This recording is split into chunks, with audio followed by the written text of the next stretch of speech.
Start करते हैं। So good evening sir. Sir का नाम है जी, गुड इवनिंग। गोपाल कृष्ण झा जी और सर आशीर्वाद आश्रम के डायरेक्टर हैं, फाउंडर हैं।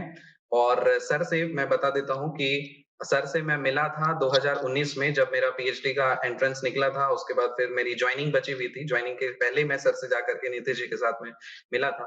तो अभी फिलहाल मैं फाउंडर हूँ एग्जाइडमी का और डायरेक्टर भी हूँ और साथ ही साथ हमारे ये जो स्टार्टअप है आपसे ही प्रेरणा लेकर के, मतलब जैसे आपसे मिला था तो हमें कुछ इच्छा जगी थी कि आप इतना कुछ उम्दा जी, काम कर रहे हो तो वैसा ही कुछ जी, करना चाहिए लाइफ में। तो आपसे प्रेरणा बिल्कुल। लेकर के ये सब चीज वगैरह स्टार्ट किया।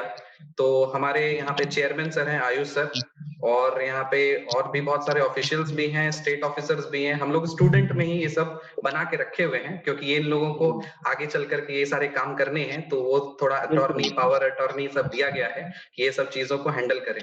तो ये पूरा ऑर्गेनाइज करते हैं, ये सारे स्टूडेंट्स लोग ही करते हैं। ठीक है। जी, तो और जी, जी। हम प्रोसेस बता देते हैं कि ये कैसे चलेगा। ये प्रोसेस मैं बता देता हूँ कि ये प्रोसेस सिस्टम कैसा चलेगा। अभी जी, हमको मतलब हमारी टीम को एग्जाइडमी को रिप्रेजेंट करने के लिए हमारे स्टेट ऑफिसर्स दो आपको हमारे बारे में बताएंगे कि हम लोग क्या करते हैं और हमारा प्रोसेस क्या है, हमारा विजन और हमारा गोल क्या है। तो दो ऑफिसर हैं हमारे, प्रियंका मेहता झारखंड से हैं और अंकित कुमार बिहार से हैं। तो ये दोनों हमारी तरफ से रिप्रेजेंट करेंगे और आपको जानकारी देंगे जो भी, क्योंकि आपको ज्यादा पता नहीं होगा हमारे बारे में तो वो बताएंगे। जी, जी, इसके बाद जी, फिर नीतीश जी आपके बारे में इंट्रोड्यूस करेंगे आपको, क्योंकि बाकी सारे स्टूडेंट्स आप लोग आपसे नए हैं और आप पहली बार रूबरू हो रहे हो स्टूडेंट से। तो नीतीश जी बिल्कुल। आपके बारे में इंट्रोड्यूस कराएंगे। फिर हुँ, आप एक ब्रीफ में अपने बारे में आपको बता देना है। आप अपने बारे में आपकी जर्नी आप बताइएगा, आपका प्रोसेस आपने कैसे क्या किया, आपका उद्देश्य क्या है एंड सो ऑन। इसके बाद फिर आयुष सर हैंडओवर करेंगे, उनको हैंडओवर दिया जाएगा, वो क्वेश्चंस पूछेंगे क्योंकि यहाँ पे जी, जी। जितने भी हमारे स्टूडेंट्स हैं ना, तो हुँ, उनके दिमाग में उनके मन में काफी इच्छा है कि हाँ गोपाल सर आने वाले हैं तो बहुत कुछ सीखने के लिए मिलेगा। तो उस जी, हिसाब जी, से बहुत सारे क्वेश्चंस जो हैं वो सब फ्रेम करके रखे हुए हैं। सो एक एक करके आयुष सर आपसे क्वेश्चंस सारे स्टूडेंट्स की तरफ से रखेंगे और जी, फिर जी, फाइनली नीतीश जी कंक्लूड करेंगे और सेशन को फिर हम लोग क्लोज करेंगे। ठीक है। जी, जी, तो जी। Once again welcome you sir and I thank you. Request Priyanka and Ankit to represent Exademy and inform about us. So all the best, both of you. Thank you, sir. This is Priyanka, working here as a state officer from Jharkhand in Exademy. कुछ time में academy का भी 1 year मतलब complete होने वाला है। Starting तो मैं जब था तो मतलब एक गोल हम लोगों का एकेडमी टीम का यही रहा है कि जो अंडर प्रिविलेज स्टूडेंट्स हैं उनको अपलिफ्ट किया जाए, क्योंकि मोस्टली यहाँ पे हम लोग सब सिविल सर्विसेज की प्रिपरेशन कर रहे हैं। तो मतलब फाइनेंशियल इश्यूज की वजह से, फैमिली इश्यूज की वजह से काफी लोग का मतलब पढ़ाई नहीं हो पाता। तो एकेडमी इसी के विजन में वर्क कर रहा है और थैंक्स टू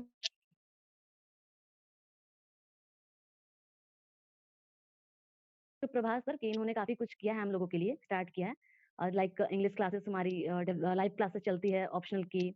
ध्यान सेशन है ताकि हम लोग अपने आप को मतलब मोटिवेट कैसे करें, मेडिटेशन करें, वो हम लोग को मतलब पूरे जर्नी में मतलब हेल्प करती है।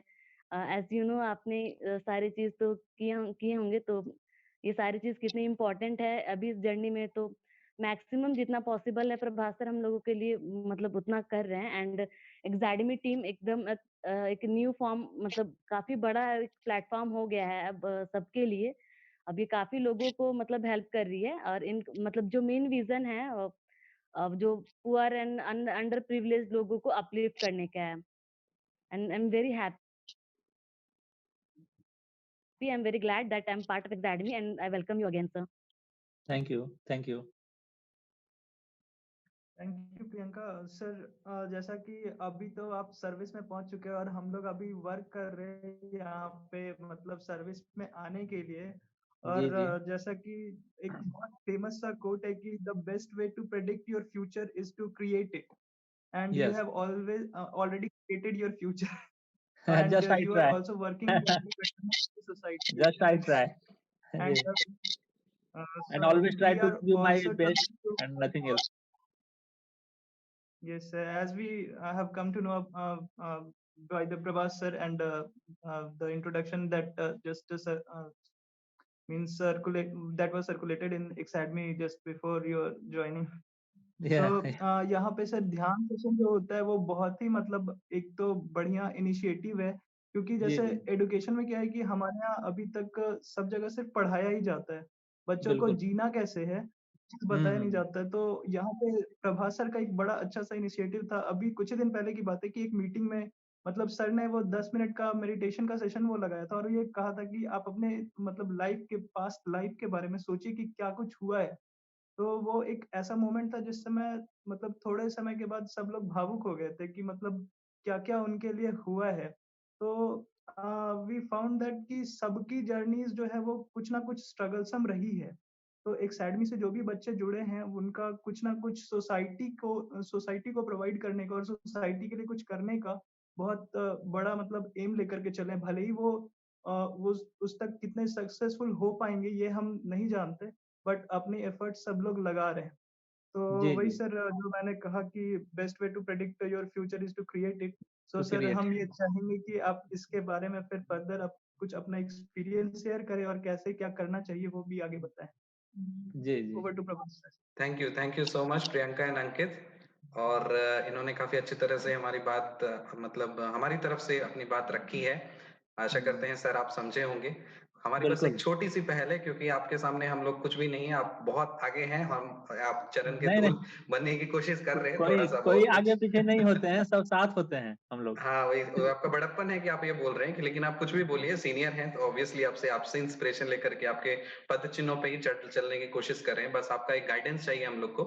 तो जी, जी। अब नीतीश जी को मैं हैंड ओवर करता हूँ। नीतीश जी, आप सर के बारे में आप सारे स्टूडेंट्स को आप बता दीजिए। हाँ, सबसे पहले सबका thank you Prabhas sir and good evening everyone. कहते हैं एक शायरी से शुरुआत करेंगे। सर का स्वागत है आज एडमिट पर जी, कि धन्यवाद। सुबह लिखता हूँ, शाम लिखता हूँ, सुबह लिखता हूँ, शाम लिखता हूँ, मंजिल लिखता हूँ, मुकाम लिखता हूँ।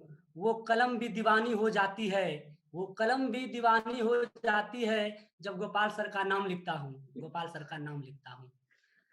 हम चाहेंगे कि सांकेतिक ध्वनि से सर का स्वागत करते हैं एकेडमी चैनल पर। जैसा कि आपको पता है सर का नाम तो पता ही है, लेकिन सर का क्या अचीवमेंट है, मैं बस जहाँ तक मुझे जानकारी है इन छोटे शब्दों में विस्तृत है, समुद्र है, बस मैं नदियाँ का एक धार बनकर सर के बारे में कहना चाहूँगा कि आज भागलपुर में आशीर्वाद केवल नाम नहीं है, ये ब्रांड है, ब्रांड, और एक गुडविल है, एक अच्छाई के लिए। जब किसी को कोई राह नहीं मिलता है, भटकों को, लोग जब हताश, निराश, उदास, बहुत ठोकरें खा लेते हैं, जब उसको कुछ दिखाई नहीं पड़ता है, उनको एक दीपक का काम कर रहा है आज आशीर्वाद। करीब-करीब एप्रॉक्स हम मुझे जहाँ तक जानकारी है, लाखों स्टूडेंट लाभान्वित हो चुके हैं और एप्रॉक्स 4000 से लेके 6000 तक स्टूडेंट भारत के हर एक कोने में, हर एक स्टेट में और हर एक जॉब पे जितनी भी भारत सरकार द्वारा जॉब आती है, उस पर कार्यरत हैं। और सबसे बड़ी बात है, आशीर्वाद निःशुल्क शिक्षण संस्थान है। यहाँ किसी भी प्रकार की ना किसी से कोई फी वसूली जाती है, ना किसी को किसी के लिए पैसे के बारे में कहा जाता है। और जो भी छात्र यहाँ पर आते हैं, उनमें कुछ ही समय में सर के मार्गदर्शन में बहुत जल्दी परिवर्तन हो जाते हैं। उसका एक जीता-जागता मैं उदाहरण हूँ कि शायद जब मैं पहली बार माइक पे बोलने गया था, तो पैर दोनों थरथराते थे और वो आशीर्वाद का प्लेटफ़ॉर्म था, जहाँ आज मैं गर्व से कहता हूँ कि आई एम मोटिवेशनल स्पीकर। कि सर गुरु मेरे हैं, मैं ज़्यादा शब्द नहीं कहूँगा। साथ ही साथ सर वर्तमान में एलआईसी ऑफिसर हैं भागलपुर में। सर का पहला जॉब आईबी में था। सर ने उन जॉब को आगे बढ़ाने के लिए, अपने जीवन को और आगे जाने के लिए सर का एक सपना था कि केवल हम जॉब ले लें और लोगों को लाभान्वित ना कर सकें। उनके लिए मन में हमेशा तड़प थी। उनका कहना था कि हम दूर चले आए हैं बच्चों से, नागालैंड पोस्टिंग था, तो जिसके कारण सर ने उस जॉब को रिज़ाइन कर दिया। इसलिए कि वो बच्चों से दूर गए, उनको अच्छा नहीं लग रहा था। पुनः सर आए, एक फिर संघर्ष की गाथा शुरू होती है। बहुत सारे रेलवे के जितने भी पद थे, सारे पदों पर सर चयनित हुए और सर हमेशा बोलते हैं इधर सब सर जब तैयारी करते थे तो केवल 2 डिजिट में वैकेंसी आती थी। आज तो 4 डिजिट में वैकेंसी आ रही है। उस वक़्त 2 डिजिट में वैकेंसी आती थी। ये शब्द एक विश्वास दिलाता है कि हम लोग एक सही राह पर सही जगह हैं। और सर का जान के खुशी होगी कि एलआईसी को सर ने क्यों चुना। तो भागलपुर में जब उस वक़्त फॉर्म निकली थी 50 सीट मात्र थी, जिसमें सर का पहला स्थान था। उन कठिन परिस्थितियों में भी सर प्रथम स्थान आए थे, तो सर ने इनको तवज्जो दी, साथ ही साथ त्याग किया। आपको जान के आश्चर्य होगा कि सर के कितने प्रमोशन हुए। सारे प्रमोशन को दरकिनार करते हुए सर कहते हैं, बच्चा जब मेरा जॉब करेगा, वही मेरा प्रमोशन है, वही मेरी सारी पूँजी है। और इसका चरितार्थ किए हैं। लास्ट टाइम बीपीएससी एक और है सीजीएल के बड़े पोस्ट पर बहुत सारे छात्र चयनित हुए हैं। तो सर कहते हैं जब ये चयनित होते हैं, हमको लगता है कि हमने प्रमोशन पा लिया है। हमको प्रमोशन के लिए सरकार का या फिर आगे नहीं जाना है। सर यहीं भागलपुर में कार्यरत हैं और डे टू डे 2,500 से 3,000 स्टूडेंट, अब तो और भी संख्या बढ़ रही है लॉकडाउन के बाद, लाभान्वित होते हैं। सर का रोज मार्गदर्शन मिलता है सबों को। तो हम तो हमेशा सर को कहते हैं, च्यवनप्राश खाने से जितना ताकत नहीं आती है, सर के 2 शब्दों से बहुत ज़्यादा एनर्जी आ जाती है। सर का नया ब्रांच अभी आशीर्वाद एक नया ब्रांच झारखंड में भी ओपन हुआ है, दुमका में। तो ज़्यादा समय ना गँवाते हुए आइए सर की कहानी, सर की ही जुबानी सुनते हैं और सौंपते हैं सर को। सर स्वागत है आपका पुनः एक बार, अभिनंदन है। जी, धन्यवाद नीतीश जी। बहुत-बहुत धन्यवाद, थैंक यू शुक्रिया। सर।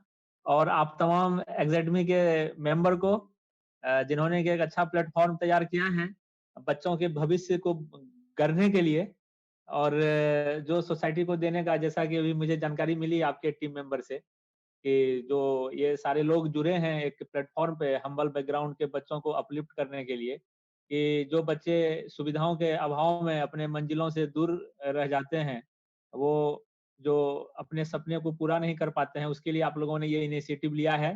तो सबसे पहले आप तमाम लोग जो भी मेंबर हैं आपके एकेडमी के, सारे लोग जो है धन्यवाद के पात्र हैं और मेरी बधाई शुभकामना भी है कि आगे आपका जो इस प्लेटफ़ॉर्म के द्वारा जो लोग लाभान्वित होंगे, वो ज़्यादा से ज़्यादा लोग हों और आपका ये कार्य जो है दूसरों के लिए इंस्पिरेशन बने। और कोई भी अच्छा काम, हम कोई भी अच्छा काम करें, वो तब तक सफल नहीं है, क्योंकि मान लीजिए ये मेरा इनिशिएटिव आशीर्वाद का है कि ठीक है, जैसे हमने संघर्ष किया और बच्चे संघर्ष नहीं कर रहे हैं, वो नौकरी ले लें। लेकिन ये तब तक बच्चे नौकरी लिए, इसमें आशीर्वाद की सफलता नहीं है। आशीर्वाद की सफलता उसमें है कि जब लोगों को लगे कि आशीर्वाद जैसा काम मुझे करनी चाहिए, ये आशीर्वाद की सफलता है। हजारों बच्चे, लाखों बच्चे आशीर्वाद से जुड़े हैं, हजारों बच्चों ने नौकरी ली है, कर रहे हैं। ये आशीर्वाद की सच्ची सफलता नहीं है।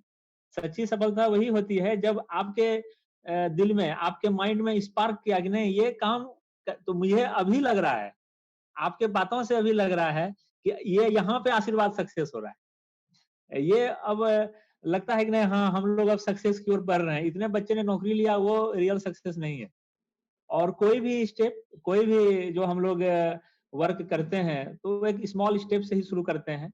तो हम लोग को जो है ये देखना है कि हम लोग अपने हम लोगों ने जो अपना संघर्ष शुरू किया था छात्र जीवन में, तो वहाँ पे मुझे लग रहा था कि ठीक है, नौकरी तो मैंने लिया और लोग ले रहे हैं और लोगों की तरह मैं भी लूँगा और ले भी लिया एक दिन। लेकिन लगा कि इसमें मेरी सफलता है या इसमें कौन-सी, मुझे ये सफलता समझ में नहीं आई कि रियल में तो लोग कहते हैं कि नौकरी ले लिया, नहीं-नहीं ये तो बहुत सक्सेस हो गया, सफल हो गया। लेकिन वो मेरे नज़र में वो सक्सेस नहीं है। लोगों की सफलता में और लोगों की सफलता में जो आपका योगदान है, वो आपकी सफलता होती है। कि हम औरों के सफल होने में मेरा क्या योगदान रह पाता है। ये तो नौकरी लेना, जीवन यापन करना वो अपने लिए था, क्योंकि मैं भी संघर्षरत था। मैं भी हम्बल बैकग्राउंड से था, तो उस समय लग रहा था कि क्या-क्या चीज़ जो है सामने आती है परेशानी का, उस चीज़ को जो है झेलते हुए आगे बढ़ने होती है। और हमेशा देखा जाता है एडversity flatters no man। क्या कहते हैं ना हिंदी में कि विपत्ति में कोई सहारा नहीं होता है। तो वही चीज़ हम लोगों ने झेला, तो मुझे लगा कि अरे ये तो कोई बड़ी बात नहीं है नौकरी लेना। नौकरी तो एक दिन मेरी भी होगी। और तब मैंने उस दिन ठाना था, जब बहुत सारा इग्नोरेंस को मैंने देखा, तो मैंने ठाना कि जिस दिन मैं सफल होऊंगा ना, ये सफल और असफल के गैप को ही खत्म कर दूंगा। इन दोनों के बीच में जो अंतराल है ना, उसको ही खत्म करना है। ये मेरा ऑब्जेक्टिव रहा। और बच्चे यहाँ से सफल हुए हैं और होंगे, तो ये तो अच्छी बात है, लेकिन आप जैसे लोग जो कि इसका अनुकरण कर रहे हैं, ये मेरी सच्ची सफलता है। और जितना लोग इसका अनुकरण करेंगे, जितना इस तरह के प्लेटफॉर्म को तैयार करके काम करेंगे, वहां पे लगेगा कि आशीर्वाद की सफलता अब यहाँ से जो है शुरू होती है। और आप लोगों ने तो सारी बात मेरे बारे में बताया ही, कि जो हम लोग का इनिशिएटिव है, आशीर्वाद का काम जो हम लोग कर रहे हैं यहाँ पे। और छात्र जीवन में ही मुझे लगा था कि अ, अपने में सफल होना कोई बड़ी बात तो होगी नहीं। तो मुझे लगा था कि मैंने नागालैंड में जब आईबी का नौकरी ज्वाइन किया, तो फिर मुझे लगा कि यहाँ तो मैं सिर्फ नौकरी करूंगा, यहाँ तो फिर मेरा जीवन चलेगा अच्छे से, कोई भी दिक्कत नहीं है। लेकिन और फिर मैं क्या कर पाऊंगा और लोगों के लिए? उसमें तो ठीक है, हम अपने परिवार, घर, अपने व्यक्तिगत रूप से अच्छे से रहेंगे। तब फिर मैंने सोचा कि नहीं, जब तक कि मेरा जीवन सार्थक नहीं हो जाए दूसरों के लिए, तब तक ये सफलता सफलता नहीं। इसलिए मैंने वो नौकरी को छोड़ी। और सारा बात तो आप लोगों ने शेयर किया ही। और हम लोग तो यही चाहते हैं कि जीवन में सबसे बड़ा जो लक्ष्य है ना, वो लक्ष्य है एक अच्छे इंसान बनने की। आईएएस बनना, आईपीएस बनना, डॉक्टर बनना, इंजीनियर बनना, लॉयर बनना, बहुत सारा ऐसा प्रोफेशन है। हर लोगों का एक ड्रीम जॉब जो आप कहते हैं, ये मेरा ड्रीम जॉब है, ये भी है, वो सही है। लेकिन उससे भी बड़ा जो आदमी का जो होता है लक्ष्य, और जो सबसे बड़ी सफलता होगी लोगों की, उस समय होगी जब वो एक अच्छे इंसान बनेंगे। तो हम लोग भी वही कोशिश करते हैं कि अभी हम जहाँ हैं, एक अच्छे इंसान बनने की कोशिश करते हैं। क्योंकि ये एक ऐसा प्लेटफॉर्म है ना, एक अच्छा इंसान बनना, जहाँ से हर चीज को पाना संभव है। अगर हम एक आईएएस हो जाएं, आईपीएस हो जाएं, या और भी बड़े-बड़े पद पे चले जाएं, लेकिन वहां पे हम अपने लक्ष्य को नहीं पा पाएंगे। अगर हमें अपने लक्ष्य को पाना है, तो सबसे पहले एक अच्छा इंसान बनना होगा। और एक अच्छा इंसान बनने के लिए कुछ बड़ा चीज नहीं करना है, बहुत बड़ा त्याग भी नहीं करना है। लोग सोचते हैं क्या करना होगा, इसलिए कुछ नहीं करना है। एक अच्छा इंसान होने के लिए सिर्फ आपको सकारात्मक होना है, बी पॉजिटिव। सकारात्मक होने के बाद आप हमेशा ऊर्जावान महसूस करेंगे, आपके अंदर हमेशा पॉजिटिव एनर्जी का ट्रांसमिशन होगा। और आप हमेशा सोचेंगे कि मेरे इस काम से जो सबसे दुर्बल व्यक्ति हैं, उनको क्या फर्क पड़ता है। अगर आप देखिएगा कि आपके किसी एक्टिविटी से हमारे समाज के किसी दुर्बल व्यक्ति को हानि होती है, तो उस काम को नहीं करना है। और लगेगा कि नहीं, ये काम करने से उनको कुछ फायदा है, अच्छा है, तो वो काम को करना है। बस यही 2 बात अगर हम ध्यान में रख लेंगे, तो हम एक अच्छे इंसान बन जाएंगे। सारे चीज का सार इसी में है। और हम लोग एक अच्छे इंसान बनने के बाद जो भी बनना चाहेंगे वो बन जाएंगे। बहुत आसान है। आईएएस बनना, आईपीएस बनना, डॉक्टर बनना, इंजीनियर बनना, लेक्चरर बनना, प्रोफेसर बनना, कुछ भी आप जो भी बनना चाहते हैं, बहुत आसान है इस प्लेटफॉर्म के बाद। क्योंकि वहां पे आपका क्या होता है ना, कि एक जो आपका एनर्जी है अपना, क्योंकि आज हम लोग जो हैं उसमें तो जो भी इंसान है उनमें पोटेंशियल की तो कमी होती नहीं है। उनमें तो भंडार है, हम लोग यूज नहीं कर पाते हैं। आप सोचिए कि जो दुनिया का बेस्ट दिमाग है, वो आइंस्टीन का है। और आइंस्टीन ने अपने दिमाग का कितना परसेंट यूज किया? 7% यूज किया। तो सोचिए, हम लोग एक डॉक्टर बन जाते हैं, इंजीनियर बन जाते हैं, बैंक में मैनेजर बन जाते हैं, कुछ भी बन जाते हैं, आईएएस बन जाते हैं, आईपीएस, एसपी, डीएम, कुछ भी बन जाते हैं, तो लगता है कि हम लोग धरती का भगवान है। लेकिन वो सोचिए कि आपने कितना परसेंट यूज किया अपने दिमाग का। तो हम लोग कुछ भी कर सकते हैं। ये इम्पॉसिबल जो चीज है ना, वो अपने आप में संभव है। अगर आप उसको अलग करेंगे तो आई एम पॉसिबल ही होता है। तो हम लोग को उस दृष्टिकोण से हर चीज को अपनाना चाहिए। और जहां तक मेरी बात है, ऐसा नहीं है कि हमने बहुत बड़ा काम कर दिया है, बहुत छोटा सा वर्क है। हमने सोचा कि अपने जीवन को कैसे सार्थक किया जाए। तो उस जीवन को, ये जो हम लोग का वर्क है सोसाइटी के लिए, आशीर्वाद निःशुल्क शिक्षण संस्थान के रूप में, ये जस्ट मेरा जीवन को सार्थक करने का एक तरीका है। और हम ईश्वर के प्रति धन्यवाद है, हम ये काम कर रहे हैं। मेरे आशीर्वाद के टीम, मेरे आशीर्वाद के सारे सदस्य लोग क्योंकि हम लोग आशीर्वाद परिवार कहते हैं। तो परिवार कहने का मतलब होता है कि हम लोग भी परिवार में रहते हैं। हर किसी का परिवार है। परिवार में क्या होता है कि सभी सदस्य का ख्याल एक दूसरे लोग मिल-जुल कर रखते हैं। ऐसा नहीं होता है कि जो गार्जियन है, वो गार्जियन ही सिर्फ़ सारे का ख्याल रखेंगे, नहीं, जो छोटे बच्चे हैं, वो भी अपने माता-पिता का ख्याल रखते हैं, भाई-बहन का ख्याल रखते हैं। तो हम लोग का भी आशीर्वाद जो संस्थान है, वो एक परिवार है। इसमें हर एक सदस्य को हर एक सदस्य का ख्याल रखना पड़ता है। तो ये जो हम लोग का विज़न है नॉलेज शेयरिंग का, केयरिंग का, एक-दूसरे का ख्याल रखने का, यही हम लोगों का विज़न है और इसी को हम लोग सक्सेस करने में लगे रहते हैं कि यहाँ के माध्यम से कि हम लोग अपने जीवन को सार्थक करें और लोगों को जो है इसको अ, अनुकरण करने के लिए अगर प्रेरित कर पाएँ, तो हम लोगों को लगेगा कि नहीं हम लोग यहाँ पे जो है अपने जीवन में कुछ-कुछ सफल हो रहे हैं। और आप तमाम छात्रगण जो भी आज इस प्लेटफ़ॉर्म पे एकेडमी के प्लेटफ़ॉर्म पे जुड़े हैं जिनका जो भी ड्रीम है, जिनका जो भी सपना है कि मुझे अपने जीवन में ये मुकाम हासिल करना है, इस परीक्षा में सफल होना है, इस परीक्षा में सफल होना है। देखिए, 2 बातें हैं, एक तो लक्ष्य का निर्धारण होता है कि हम लोग अ, अपने लक्ष्य का निर्धारण करते हैं कि हम लोग का लक्ष्य क्या है? सबका अपना-अपना लक्ष्य है और लक्ष्य निर्धारण के बाद उसके बाद हम लोग उस लक्ष्य को पाने के लिए प्रयास करना शुरू कर देते हैं। तो उस प्रयास करने के क्रम में हम लोग बहुत चीज़ सीखते हैं और ये जो है ना तैयारी कॉम्पिटिशन की, प्रतियोगिता परीक्षाओं की, आप एक चीज़ ध्यान रखेंगे, सारे छात्र लोग, आप ये कभी नहीं सोचेंगे कि ये तैयारी आपकी पूरी होगी तो नौकरी होगी। ये ऐसा क्रम है ना, ये कभी पूरी नहीं होती है। आपकी जो प्रिपरेशन है, वो कभी पूरी नहीं होगी। इवन आफ्टर गेटिंग जॉब, जब आप नौकरी भी ले लेंगे ना, तो उस दिन भी आपको नहीं लगेगा कि मेरी तैयारी पूरी हो गई। Just it is a part of that system. ये एक हिस्सा है इन बिटवीन। इसी क्रम में आपकी नौकरी हो जाएगी तैयारी करते-करते। इसीलिए ये कभी नहीं सोचना है कि मेरा तैयारी पूरा होगा तब मेरा नौकरी होगा। ऐसा नहीं है। आपको अपना मेहनत करते जाना है। जो भी एरियाज़ हैं आपके कॉम्पिटिटिव एग्ज़ाम के, जो सिलेबस हैं, वो सारे आपको पता हैं। बस उसके सराउंड में आपको वर्क करना है। उसके सराउंड के सिलेबस को आपको कवर करना है। कहीं हिस्ट्री पढ़ना है, कहीं ज्योग्राफी पढ़ना है, कहीं पॉलिटी पढ़ना है, कहीं इकोनॉमिक्स पढ़ना है, कहीं करंट अफेयर्स पढ़ना है, डिफरेंट-डिफरेंट कहीं एथिक्स को पढ़ना है, कहीं एनवायरनमेंट के बारे में पढ़ना है। तो आपको ये देखना है कि जो और एक चीज़ है, इन तैयारी के दरमियान आपकी जो वीकनेस है, आपकी जो स्ट्रेंथ है, आपसे बेहतर और कोई नहीं जान सकता। क्योंकि आपकी जो समस्या है, आपसे बेहतर ना कि आपके अच्छे दोस्त जान सकते हैं, ना ही आपके अच्छे शिक्षक जान सकते हैं, जो कि आपके बेस्ट टीचर हैं, वो भी नहीं जान पाएँगे। और पेरेंट्स भी नहीं जान पाएँगे इस बात को, आपकी जो कमज़ोरी है। आपकी कमज़ोरी को आपसे बेहतर कोई नहीं जानेगा। और जिस दिन आप अपने कमज़ोरी को पहचान लीजिएगा, उस दिन सोचिए आप आगे बढ़ना शुरू कर दिए। क्योंकि जब कमज़ोरी सामने आ गया तो उसके बाद क्या होगा कि आप उसको सॉर्ट आउट करने के पीछे लग जाएँगे कि नहीं ये मेरा कमज़ोरी है, इसको हमको दूर करना है। उसके बाद हम लोग क्या करते हैं, हम लोग उस कमज़ोरी के पीछे वर्क करना शुरू कर देते हैं, जो हमारी समस्या होती है।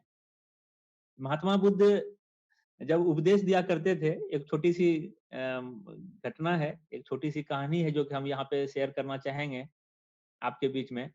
महात्मा बुद्ध हर दिन अपने शिष्य को उपदेश दिया करते थे। तो उपदेश देने के क्रम में बहुत सारी बातें की चर्चा होती थी, जीवन को कैसे जीना है, कहाँ सफल होना है, कहाँ हम असफल होते हैं, किन कारणों से होते हैं, हम क्यों चिंतित होते हैं, हम क्यों अपने चिंता का निराकरण नहीं कर पाते हैं, बहुत सारी बातों की शिक्षा होती थी। एक दिन सारे शिष्य बैठे हुए थे सुबह के समय में, महात्मा बुद्ध के आने का समय हो गया था। तो उधर से देखते हैं कि महात्मा बुद्ध जो है हाथ में एक रस्सी लेकर के आए, अपने आसन पे बैठ गए। सारे शिष्य ने सोचा ये क्या लेके आए हैं? उसके बाद महात्मा बुद्ध ने पूछा कि जो है ये क्या है? आप लोग बताइए। तो सारे शिष्य ने कहा कि ये तो रस्सी है। बोले ठीक है। उसके बाद उन्होंने उस रस्सी को क्या किया गाँठ बाँध दिया 3 जगह। जब उस रस्सी में 3 जगह गाँठ बाँध दिया गया, तब फिर महात्मा बुद्ध ने सारे शिष्य से पूछा कि ये क्या है? तो बोले क्या सारे शिष्य ये तो गाँठ बंध गया है आचार्य। तो ये जो गाँठ है, क्या ये रस्सी वही वाला है या उसमें कुछ परिवर्तन हुआ है? ये उन्होंने शिष्य से पूछा। तो शिष्य लोग सोचने लगे कि ये जो रस्सी इनके हाथ में पहले थी, अभी जो गांठ पड़ गई है, ये वही चीज है या इसमें कुछ परिवर्तन हुआ है? इसी में से एक शिष्य ने कहा कि आचार्य, इसका जवाब देना इतना आसान नहीं है। फिर महात्मा बुद्ध ने कहा कि फिर बताइए आपके मन में क्या जवाब आ रहा है? किसी ने कहा कि वही है, किसी ने कहा कि परिवर्तित हो गया है। तो एक शिष्य ने कहा कि आचार्य, ये तो मूल रूप से तो वही रस्सी है, लेकिन इसमें कुछ मॉडिफिकेशन हो गया है, कुछ परिवर्तन हो गया है। तो फिर कहा कि क्या परिवर्तन हो गया है? तो बोला गया कि ये पहले सीधी रस्सी थी, अभी बीच में गांठ-गांठ हो गई है। तो फिर आचार्य ने कहा, फिर महात्मा बुद्ध ने कहा शिष्य से, क्या हम इसको मूल रूप में ला सकते हैं? अगर गांठ पड़ गई है, तो इस रस्सी को हम फिर से मूल रूप में ला सकते हैं? तो शिष्य ने कहा कि ला सकते हैं। तो महात्मा बुद्ध ने पूछा कि कैसे लाएंगे?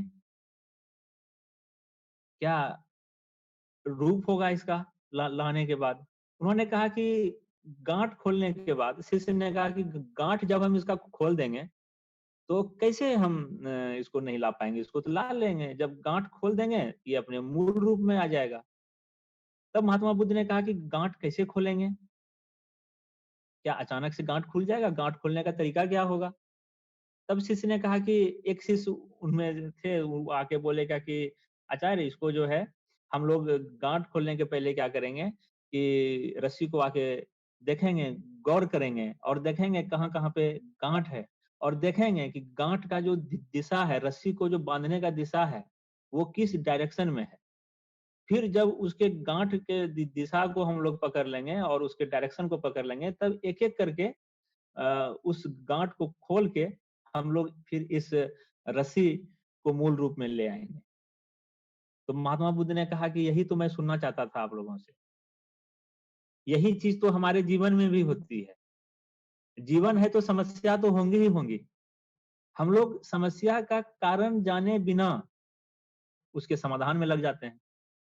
हम लोग क्या मानते हैं कि मेरा अहंकार कैसे खत्म होगा? हम लोग ये नहीं सोचते हैं कि अहंकार आया क्यों? हम लोग सोचते हैं कि मेरा लालच कैसे खत्म होगा? ये हम लोग नहीं सोचते हैं कि ये लालच मैंने किया क्यों? तो जिस दिन हम अपने समस्याओं के कारण को जान जाते हैं, उस दिन उसकी समाधान हो जाती है। और हम लोगों को भी अपने जीवन में यही चीज़ करना चाहिए कि जो भी समस्याएँ हैं, अभी हम छात्र लोगों के बीच में सबसे बड़ी समस्या क्या है? असफलता है, बेरोज़गारी है। तो बेरोज़गारी दूर करने के लिए हम लोग प्रतियोगिता परीक्षाओं की तैयारी करते हैं। तो प्रतियोगिता परीक्षाओं की जब तैयारी करते हैं, तो हम लोग क्या सोचते हैं कि हम असफल हैं। 1 एग्ज़ाम दिए, 2 एग्ज़ाम दिए, 3 एग्ज़ाम दिए, वहाँ पे हम लोग क्या देखते हैं कि हम लोग जो है असफल हो रहे हैं। अच्छा, उस असफलता को सफलता में बदलने के लिए हम लोग दिन-रात लगे रहते हैं। लेकिन हम लोग ये नहीं सोचते हैं कि आखिर हम असफल क्यों हो रहे हैं? क्या कारण है असफल होने का? और जिस दिन हम लोग असफल होने के कारण को जान जाएँगे, उस दिन हम सफल हो जाएँगे। तो महात्मा बुद्ध अपने शिष्य को उस दिन यही शिक्षा देना चाहते थे कि जो भी आपकी समस्या है, सबसे पहले आप अपने समस्या के कारण को जानिए, और जिस दिन आप अपने समस्या के कारण को जान जाइएगा, समझ लीजिएगा, उस दिन आपकी समस्या का समाधान हो जाएगा। तो हम सारे आप छात्र लोगों से यही अनुरोध करना चाहेंगे, जिस भी तरह की आपकी समस्या हो, उसको पहले जानना है, अपने कमजोरी को, और उसके बाद उसके समाधान में लग जाना है। और समाधान में जहाँ तक हम लोग आपके रिसोर्स के रूप में, आपके संसाधन के रूप में यूज़ हो पाएँ, आप उसका दोहन करिए, जितना मर्ज़ी दोहन करिए, क्योंकि हम लोग अगर आपके संसाधन हैं, तो उस संसाधन का दोहन करना आपका अधिकार है। क्योंकि आप जब तक उस संसाधन का दोहन नहीं करेंगे, तो आप उससे लाभान्वित नहीं हो पाएँगे। तो आपको जो है, अपने समस्या को जानना है और उसके समाधान के लिए अपने संसाधन का दोहन करना। और उस ज्ञान रूपी संसाधन का जब आप उपयोग करेंगे, आप अपने जीवन में सफल हो ही जाएँगे। नौकरी लेने के बाद भी आपको लगेगा कि अभी मेरी तैयारी पूरी नहीं हुई है। तो वहाँ पे भी तब आपको भी ये मेरी बात याद आएगी कि तैयारी कभी पूरी नहीं होती। और नौकरी ले लेना ही सबसे बड़ी सफलता नहीं है, बहुत बड़ा बात नहीं है। उसके बाद आप अपने समाज में, अपने देश में, अपने जीवन में कितने अच्छे इंसान बन के रह सकते हैं, कितने आप हम्बल रह सकते हैं, कितने आप कोऑपरेटिव रह सकते हैं, वो आपके जीवन का बहुत ही महत्वपूर्ण बात होगी। तो ये सारी बातें हैं और हम चाहेंगे कि कुछ प्रश्न के बारे में भी नीतीश जी ने कहा था कि कुछ प्रश्न भी होंगे बहुत सारे बच्चों के जिसको कि सॉर्ट आउट करने होंगे, उनके जवाब देने होंगे। तो हम चाहेंगे कि जो भी प्रश्न हैं क्योंकि देखिए बातें तो बहुत सारी होंगी, अगर एक-एक करके करेंगे, तो हम चाहेंगे कि आपके जो प्रश्न हैं, वो मेरे सामने आए, फिर उनका हम उत्तर दे पाएँ, तो जो कि आपके जीवन में उससे आगे बढ़ने में थोड़ी-सी सहायता हो पाए।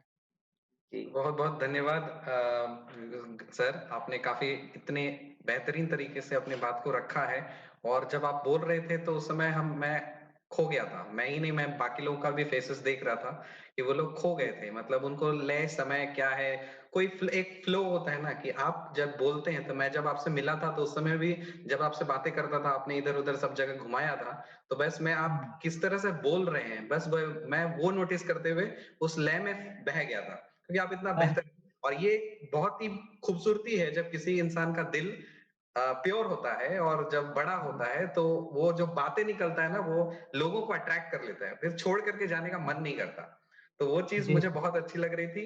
आपने बहुत ही अच्छे अच्छे नॉलेज और ज्ञान के शेयर किया है। अब मैं रिक्वेस्ट करूंगा आयुष सर से कि वो स्टूडेंट्स के क्वेश्चंस को आप लेंगे और एक एक जी, करके वो आपके सामने क्वेश्चंस रखेंगे और फिर आप उसका आंसर आप देते रहिएगा। सो आयुष जी। बिल्कुल, सर। बिल्कुल। जी, धन्यवाद सर। पहले तो आपने इतना बेहतर ज्ञान पहले ही दे दिया है। मैं उम्मीद करता हूँ कि उन लोगों का आधा से ज़्यादा क्वेश्चन तो पहले ही उन्हों आपने सॉर्ट आउट कर दिया है। जो जी, जी, बचे-खुचे हैं वो मैं आपसे पूछ लेता हूँ। तो सबसे पहला बिल्कुल। प्रश्न है अमर मिश्रा का जो कि वेस्ट बंगाल से हैं। उनका जी, पहला जी। प्रश्न ये है सर कि जैसे कि जब हम लोग प्रिपरेशन करते हैं, तो बहुत हाँ, सारे हाँ। लोग हैं जो कि हम्बल बैकग्राउंड से आते हैं, फैमिलीज़ इश्यूज़ आते हैं, अदर दैन जी, इकोनॉमिकल इश्यूज़ बहुत सारे फैमिली इश्यूज़ आते हैं जब आप यूपीएससी जैसे प्लेटफ़ॉर्म की तैयारी करते हैं। तो उन सभी को बिल्कुल। कैसे मैनेज किया जाए? ये पहला प्रश्न है। दूसरा प्रश्न उनका साथ में यही है कि एक दिन में कितने टॉपिक को कवर करना चाहिए? क्योंकि बहुत सारे टॉपिक्स होते हैं, उनको कैसे एक सिस्टमैटिक वे में हम लोग एक दिन में कितना को लेना चाहिए? थर्ड है कि कैसे इम्प्रूव करें अपने हैंडराइटिंग? तो ये 3 प्रश्न हैं जो कि अमन मिश्रा जी का है, वेस्ट बंगाल से हैं, तो आप जी, कृपया जी। कर पहले इसे अपनी तरफ जी, से जी। अमन जी बहुत अच्छा प्रश्न है आपका और आम रूप से ये समस्याएँ से रूबरू सारे छात्र को होने ही पड़ते हैं। कोई बात नहीं, बहुत सारे छात्र ऐसे हम्बल बैकग्राउंड से हैं जिन्होंने की सफलता पाई है। और देखिए ये जो हम्बल बैकग्राउंड है या हम लोग होते हैं, आर्थिक रूप से थोड़े कमज़ोर होते हैं, तो जो बच्चे आर्थिक रूप से कमज़ोर होते हैं ना, तो उनके सपने बनते हैं और टूटते हैं। पल में बनते हैं, पल में टूटते हैं। ये मैंने महसूस किया है। तो ऐसे आपके साथ भी ऐसा होता ही होगा कि आपके सपने बनते होंगे और फिर टूट भी जाते होंगे क्योंकि आपको लगता होगा अब मेरे चारों तरफ में कहीं कोई सपोर्ट नहीं है। तो जहाँ तक अपने हम्बल बैकग्राउंड की बात है, तो उसमें आप ऐसा कर सकते हैं कि आप कैसे उसको दूर कर पाएँ। आपको बंगाल में आप रहते हैं, भागलपुर में होते तो ख़ैर वो हम लोग ही सॉर्ट आउट कर देते और यहाँ से भी जो हम लोग से हो पाएगी वो हम आपके लिए करेंगे, आप बताएँगे। जब जब भी आपको कभी फॉर्म भरने के पैसे नहीं हों, कभी किताब खरीदने के पैसे नहीं हों, आप ज़रूर बताएँगे। इस प्लेटफ़ॉर्म पे हम ज़रूर आपका हेल्प करेंगे और जो भी ये अपनी आर्थिक परेशानी है उसको हम लोग दूर करेंगे और थोड़ा-सा अगर आपका जो क्वालिफ़िकेशन है उस लेवल से अगर आप 1-2 घंटे 3 घंटे ट्यूशन वगैरह कहीं ले लें होम ट्यूशन, तो उससे भी आपका बहुत सारा समस्या का समाधान हो सकता है इस हम्बल बैकग्राउंड का। क्योंकि हम लोग के यहाँ भी आशीर्वाद में बहुत ऐसे छात्र हैं जो गाँव से आकर के भागलपुर में रहते हैं और वो लोग अपने से ट्यूशन 1-2 करते हैं और उसी से अपना सर्वाइवल यहाँ पे करते हैं और उसके बाद वो तैयारी करते हैं। तो आप भी इस तरीके से कर सकते हैं और दूसरा प्रश्न था आपका कि हैंडराइटिंग का। और जिस भी बात पे आपको थोड़ा-सा लगेगा डाउट, असहमति तो आप बोलिएगा फिर उसको हम क्लैरिफ़ाई कर देंगे। और जो हम लोगों की हैंडराइटिंग है हैंडराइटिंग में क्या होता है कि ये जो आपका लोक सेवा आयोग की परीक्षाएँ हैं, चाहे वो संघ लोक सेवा आयोग की परीक्षा हो या राज्य लोक सेवा आयोग की परीक्षा हो। तो इसमें तो लिखने की एक आपको अभ्यास होना ही चाहिए, और लिखने का अभ्यास के साथ-साथ एक अच्छी हैंडराइटिंग भी होनी चाहिए। तो मान लीजिए हमें लिखने की अभ्यास नहीं है, तो उसके लिए लिखना शुरू कर देंगे। लेकिन समस्या आएगी कि हमारी हैंडराइटिंग अच्छी नहीं है। तो जब हमारी हैंडराइटिंग अच्छी नहीं है, तो हम उसके लिए क्या करेंगे, आप प्रैक्टिस करेंगे, थोड़ा-सा शुरुआत में तो कुछ नहीं होगा, आप जो भी शब्दों को लिखें, उसको थोड़ा अलग-अलग करके लिखें। उस बीच में हाफ इंची का स्पेस दीजिए। आप जब कॉपी पे किसी शब्द को लिख रहे हैं, राम एक अच्छा लड़का है, आप ऐसे लिखेंगे, तो राम और एक के बीच में आधा इंची का स्पेस दीजिए। फिर एक और लड़का के बीच में आधा इंची का स्पेस दीजिए। हाफ इंची का स्पेस दे करके आप लिखना शुरू करें अस्थिर से। उसके बाद जब आप ऐसा प्रैक्टिस कर लेंगे, देखेंगे कि 1 महीना, जब आप 1 महीना ऐसा प्रैक्टिस कर लेंगे, तो आप देखेंगे कि आपका जो राइटिंग है पहले से थोड़ा-सा खूबसूरत हो गया है। उसको और खूबसूरत करने के लिए आप क्या करें कि हर हिंदी में या इंग्लिश में आप जिस माध्यम से परीक्षा देना चाहें, हम उसी माध्यम के बारे में बता रहे हैं। अगर इंग्लिश में लिख रहे हैं, तो he is a good boy, Ram is a good boy, तो उसको थोड़ा-सा स्पेस दे करके लिखें। और अगर आप वो करने लगेंगे, जो आपका अल्फ़ाबेट है, हिंदी में है अ, आ, हर्षई, दीर्घई, क, ख, ग, या अंग्रेजी में है, इंग्लिश में है तो ABCD है। तो आप इंडिविजुअल बिना मतलब कि इन्फीरियॉरिटी फील किए आप ABCD को अलग से लिखना शुरू कर लीजिए। 10 दिन, 15 दिन, 1 महीना, देखिएगा कि आपका हैंडराइटिंग अच्छा हो जाएगा। और उसको फिर लिख करके आप जो है प्रैक्टिस करिए, स्पेस दे करके लिखना शुरू करिए, आपकी हैंडराइटिंग अच्छी हो जाएगी। तीसरी बात थी आपकी कि एक टॉपिक को दिन में हम कितना बार पढ़ें। देखिए, ये तो हर एक छात्र की जो स्मरण शक्ति है, जो मेमोरी पावर है, अलग-अलग होती है, और इस मामले में कभी भी आप किसी का नकल भी नहीं करें। हो सकता है किसी बच्चे को 1 बार पढ़ के समझ में आता है, हो सकता है किसी बच्चे को 3 बार में समझ में आता है, या हो सकता है किसी बच्चे को 6 बार में समझ में आएगा। ये सबका अपना-अपना कैपेसिटी है। इस कैपेसिटीज़ के आधार पे बच्चे उसको रिवाइज़ करते हैं, पढ़ते हैं और उसको लिखते हैं। आप ये कभी इन्फीरियॉरिटी नहीं लीजिएगा कि किसी बच्चे को 1 बार में याद आ रहा है और आपको 4 बार में याद आ रहा है या 8 बार में याद आ रहा है। आप इस चीज़ को ध्यान में रखिएगा कि अगर भारत के प्रथम प्रधानमंत्री जवाहरलाल नेहरू थे, ये आपको 1 बार में याद हुआ और मुझे 5 बार में याद हुआ। ठीक है, मेरा स्मरण शक्ति आपसे कमज़ोर है, लेकिन जब मुझे याद हो गया कि भारत के प्रथम प्रधानमंत्री जवाहरलाल नेहरू थे, तो आप ये माने कि तब मेरा लेवल और आपका लेवल एक हो गया। तो वहाँ पे आपका जो है स्मरण शक्ति इक्वल हो गया फिर। तो वहाँ पे फ़र्क क्या पड़ता है? प्रैक्टिस करने का। ठीक है, कोई 1 बार प्रैक्टिस करेगा, कोई 5 बार करेगा, लेकिन जब वो उसको याद हो जाएगा, फिर तो सबका लेवल एक हो जाएगा। ये हम लोग को करना है, और किसी भी टॉपिक को हम कितने बार पढ़ेंगे, ये तो हम उसको कितने देर में समझते हैं, फिर उसको कितने देर बाद रिवाइज़ करने के बाद याद रहेगा, ये थोड़ा-सा अपना पर्सनल होता है सबका। ये आप थोड़ा देख लेंगे कि अगर आपको लगता है कि मुझे 1 दिन में 1 टॉपिक ही समझ में आती है, उसी को अच्छे से पढ़नी है, तो आप वही करिए। कोई ज़रूरी नहीं है कि 1 दिन में बहुत सारा चीज़ पढ़ने का। 1 दिन में 1 चीज़ ही पढ़िए और उसी को फिर आप जो है रिवाइज़ करिए और एक-एक करके उसको सॉर्ट आउट करते जाइए। देखिएगा कि आपका जो है लेवल एक आ जाएगा। अगर 1 दिन में आप 1 टॉपिक पढ़ते हैं, मान लीजिए आप 1 दिन में भारतीय संविधान के संविधान संशोधन को आपने पढ़ा। अगर एक-एक टॉपिक करके आपने पढ़ लिया, 1 दिन में 1 टॉपिक, तो 30 दिन में आप 30 टॉपिक पढ़ते हैं। 1 दिन में राष्ट्रपति को पढ़िएगा, 1 दिन में उपराष्ट्रपति को पढ़िएगा, 1 दिन में लोकसभा अध्यक्ष को पढ़िएगा। तो इसी तरह से हम क्या देखते हैं कि हमारा एक-एक चीज़ कवर होते चला जाएगा।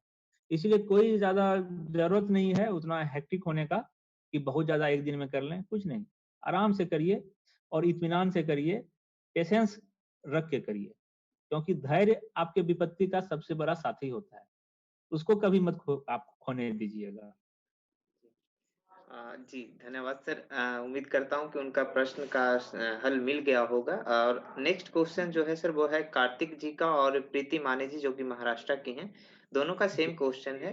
उनका प्रथम क्वेश्चन ये है कि कौन सा बुक से स्टार्ट किया जाए? जैसे कि बहुत सारे अल्टरनेटिव बुक्स होते हैं, उसमें से कैसे जी, सेलेक्ट किया जाए जी। कि किस बुक के साथ मुझे स्टार्ट करना है? ये प्रथम हुआ। यूपीएससी के लिए, जी, यूपीएससी के लिए। यूपीएससी के लिए। जी सर। और जी, सेकंड क्वेश्चन ये जी, है जी। कि जो नोट्स होते हैं बच्चे बनाते हैं, उसको कैसे बेहतरीन ढंग से कैसे बेहतर से बेहतर और उसे नोट्स को प्रिपेयर किया जाए? जी, ये 2 प्रश्न हैं। देखिए हम लोग जी, हम लोग जो बुक्स जो अपना हम लोग तैयारी शुरू करते हैं संघ लोक सेवा आयोग की, राज्य लोक सेवा आयोग की, अगर महाराष्ट्र से हैं बच्चे तो महाराष्ट्र लोक सेवा आयोग की भी आती होगी वैकेंसी और संघ लोक सेवा आयोग में भी आप शरीक होते होंगे। तो हम लोगों की जो बेसिक बुक होती है वो तो आप लोग जानते ही हैं कि एनसीईआरटी के सारे बुक को लोग पढ़ते हैं और एनसीईआरटी के आंसर को ऑथेंटिक भी माना जाता है। तो हम लोग अपने बेसिक लेवल पे एनसीईआरटी के बुक को पढ़ें और उसके बाद एनसीईआरटी के बुक को पढ़ने के बाद मार्केट में बहुत सारा बुक है, बाजार में बहुत सारे मटेरियल्स हैं, लेकिन हमको उनमें खोना नहीं है। आप किसी एक बुक को लीजिए और उसी बुक को बार-बार पढ़िए।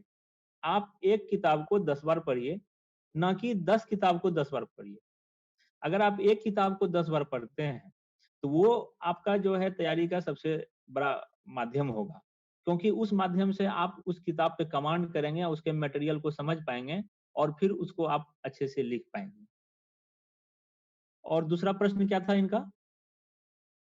जी, दूसरा प्रश्न ये है कि कैसे बेहतर नोट्स की तैयारी की जाए? कैसे हाँ, बेहतर नोट्स जहाँ को तक प्रिपेयर किया नोट्स जाए? जी। जहाँ तक नोट्स बनाने की बात है, तो देखिए नोट्स तो बहुत सारे टीचर के होते हैं, प्रोफ़ेसर के होते हैं, सारे लोगों के होते हैं। लेकिन आपको जो मैंने कहा कि आप किसी एक किताब को लीजिए, जैसे हिस्ट्री के ही किसी एक बुक को आप लेते हैं। मान लीजिए बिपिन चंद्र पाल के फ्रीडम मूवमेंट ऑफ इंडिया को आप पढ़ते हैं या इसी तरह सुभाष कश्यप जी का संविधान है, लक्ष्मीकांत का जी का है और भी है डीडी बसु का है, बहुत सारे राइटर हैं। तो सब किताब को मत पढ़ना, एक किताब को जैसा मैंने कहा आपको, उसको पढ़िए 10 बार और नोट्स अपने से बनाइए। अगर संभव हो तो उस टॉपिक का अध्ययन करिए किताब में और वहाँ से इम्पोर्टेंट सब बातों को निकाल के अगर आप नोट्स बनाइएगा और उस नोट्स का फिर जब आप अध्ययन करिएगा, देखिएगा कि आपका जो आंसर होगा, वो बिल्कुल नेचुरल होगा, कहीं से कट कॉपी पेस्ट वाली बात नहीं होगी। नहीं तो मैक्सिमम बच्चे तो वही करते हैं। तो इस तरह से आप अपने नोट्स को अच्छे तरीके से बना सकते हैं। जी, धन्यवाद सर। उम्मीद करता हूँ कार्तिक जी आपका ये जो क्वेश्चन था वो आपको इसका आंसर मिल गया होगा। साथ ही साथ प्रीति मानी जी का भी था ये क्वेश्चन। नेक्स्ट क्वेश्चन सर है एक प्रवेश कुमार हैं हमारे विद्यार्थी बिहार से और साथ ही साथ नेहा महौर यूपी से हैं, उनका भी सेम क्वेश्चन है सर। पहला तो ये है कि सब लोगों का एक होता है उद्देश्य कि पहली बार में हम क्रैक करना चाहते हैं। तो जी, फर्स्ट जी। टाइम में कैसे क्रैक किया जाए? क्या कुछ नीति होनी चाहिए? पहला प्रश्न तो ये है। दूसरा ये है कि बहुत सारे स्टूडेंट्स ऐसे होते हैं जो कि जिनका माध्यम शुरू में हिंदी होता है बट वो देना चाहते हैं इंग्लिश में। तो हिंदी से इंग्लिश मीडियम में कैसे वो शिफ्ट करें? और क्या होना चाहिए जो स्ट्रैटेजी जैसे प्रीलिम्स हमारा क्लियर हो गया, तो प्रीलिम्स के बाद मेंस के लिए क्या कुछ हमारी स्ट्रैटेजी होनी चाहिए? ये 3 प्रश्न हैं उन लोगों की तरफ से। देखिए, जहाँ तक कि हम लोगों की माध्यम की बात है, अगर हम लोग इंग्लिश से हिंदी में शिफ्ट होना चाहते हैं या हिंदी से इंग्लिश में शिफ्ट होना चाहते हैं, तो ये आप अपना इसमें सबसे मूल्य बात ये होगी कि आप देखिए कि आप किस माध्यम से अपने एक्सप्रेशन को क्लियर कर पाएँगे। आप जो अपने भावना को व्यक्त करेंगे, आप जो अपने नॉलेज को व्यक्त करेंगे, आप कहाँ पे कम्फर्ट हैं? हिंदी में व्यक्त करने में कम्फर्ट हैं या अंग्रेजी में व्यक्त करने में कम्फर्ट हैं? आप जिस माध्यम में कम्फर्ट ज़ोन में हैं, आप उसी माध्यम से अपने एग्ज़ाम को दीजिए। कोई ज़रूरी नहीं है माध्यम को परिवर्तन करने की। हाँ, लेकिन अगर आप इसको कन्वर्ट करना चाहेंगे तो हो सकता है कि ये थोड़ा-सा समय ले लेगा। क्योंकि वो समय लेगा आपके लैंग्वेज को लेकर के। क्योंकि एक लैंग्वेज जो होता है लोगों का नेचुरल होता है। अगर आप बचपन से ही किसी भाषा को पढ़ रहे हैं, तो आपका उसमें एक अच्छा से पकड़ हो जाती है। और आप जिस मदर टंग के हैं या जिस तरह से आप अपने आप को अच्छे से एक्सप्रेस कर सकते हैं, उस माध्यम में अपने आंसर को लिखना ज़्यादा अंकदायी होगा। उसमें ज़्यादा आपको नंबर मिलेंगे। और फर्स्ट टाइम में जहाँ तक एग्ज़ाम को क्रैक करने की बात है, ये तो होनी ही चाहिए, ये तो हर लोगों का सपना होता है कि मैं एग्ज़ाम दूँ और कोई भी आदमी, कोई भी छात्र, कोई भी छात्राएँ, ये कभी सोच के अपीयर नहीं होते हैं कि इस बार मैं असफल होऊँगा। हर लोग सफल होने के लिए ही एग्ज़ाम में अपीयर होते हैं। तो आप को जो मैंने थोड़ी देर पहले बातें बताई थी, कि अपने समस्या को जानना नहीं, समस्या के कारण को जानना है। तो हम लोग के सफल होने के लिए समस्या क्या है? सिलेबस पर पकड़ होनी। तो जो हम लोगों के एग्ज़ाम के सिलेबस हैं, संघ लोक सेवा आयोग के, UPSC union public service commission के जो सिलेबस हैं, हम लोग को उस सिलेबस का अच्छा से अध्ययन करना चाहिए। उसमें देखना चाहिए कि जनरल स्टडी के पार्ट 1 में क्या है, पार्ट 2 में क्या है, 3 में क्या है, 4 में क्या है, और ऑप्शनल जो हम लोग रखते हैं, उसको जो है किस तरह से हम कवर कर पाएँ। अगर आप सिलेबस का अच्छा से अध्ययन करके उसके पीछे लग जाएँगे, तो मुझे उम्मीद है कि आप फर्स्ट चांस में ही सफल हो जाएँगे, अगर आप उस चीज़ को कवर कर लेते हैं तो। तो उसके पीछे आप कितने अच्छे से लगते हैं, आप सिलेबस को कितने अच्छे तरीके से समझ पाते हैं, ये उस पे डिपेंड करता है कि आपके फर्स्ट चांस में सफल होने का कितना चांसेस है। धन्यवाद सर। उम्मीद करता हूँ कि उनका प्रश्न का ये जो जो उत्तर है वो अच्छी तरीके से उनको मिल गया होगा। जो अगला क्वेश्चन है सर वो है जोगेश्वर उड़ीसा से हैं वो। उनका क्वेश्चन ये है सर कि जो एसे राइटिंग का पार्ट होता है उसको कैसे और बेहतर तरीके से इम्प्रूव किया जा सकता है? तो बिल्कुल। ये उनका एक क्वेश्चन है। आप इस पे थोड़ा जी, प्रकाश बहुत डालें। अच्छा प्रश्न है ये, क्योंकि एसे राइटिंग तो बहुत अहम रोल अदा करता है यूपीएससी के एग्जाम में। और देखिए, कल आप जब एग्जाम देने जाएँगे, आपको आवाज़ आ रही है मेरी? जी। Yes, sir. आवाज़ आवाज़ आ रही है? Yes, sir. Audible? Is my हाँ, साउंड आ रही है ऑडिबल? सर। यस आ सर, रही है। आवाज़ आ रही है। ओके। आ रही है।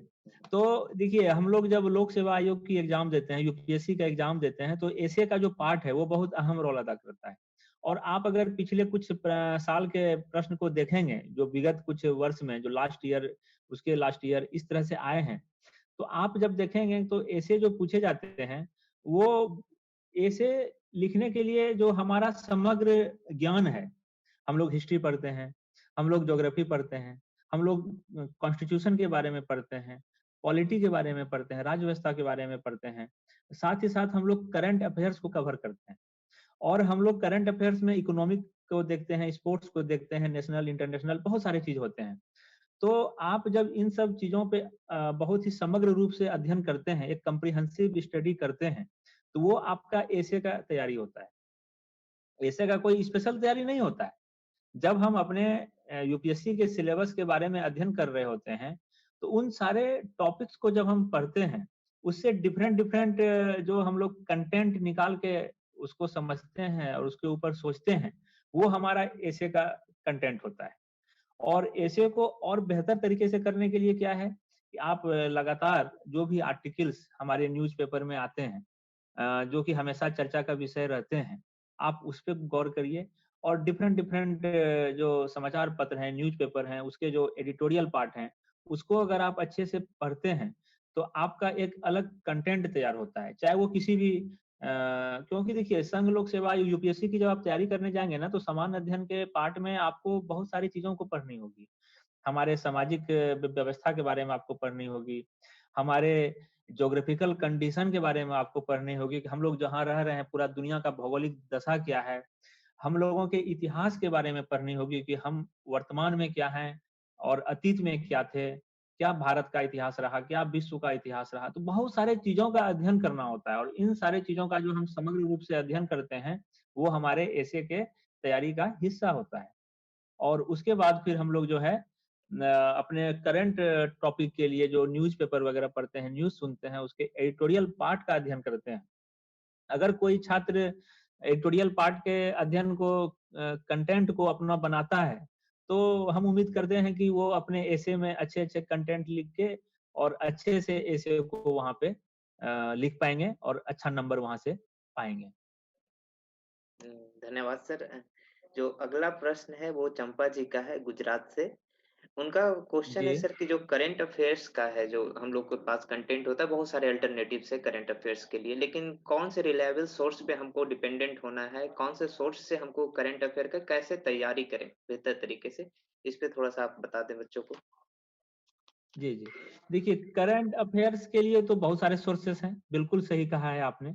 क्योंकि करंट अफ़ेयर्स के लिए हम लोग न्यूज़ सुनते हैं, हम लोग पत्रिकाओं को पढ़ते हैं, जो मंथली मैगज़ीन आती हैं, हम लोग न्यूज़पेपर को पढ़ते हैं।